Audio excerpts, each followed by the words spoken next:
होते रहते हैं। इसके बारे में आप क्या कहना चाहते हैं? वहां का मुसलमान कैसे हैं? उन्हीं अजीब व गरीब कथा बोलें को वो जो रोहिंग्या मुसलमान है, ना इन लोगों के पास दीन है, ना ये लोग नमाज पढ़ता था, ना ये लोग दीन के ऊपर टिके हुए थे।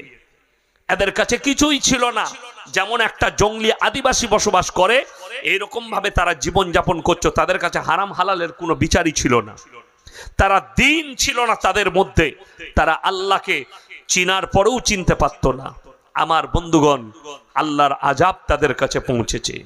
মাথায় রাখবেন, যখন কোনো জাতি আল্লাহর দ্বীন থেকে সরে যাবে, কোরআনে আছে, যখন আল্লাহর হুকুম থেকে সরে যাবে, নবীর আদর্শ থেকে সরে যাবে, আমি আল্লাহ তাদের কাছে অত্যাচারী জালিম বাদশা পাঠিয়ে তাদের কাছে বদলা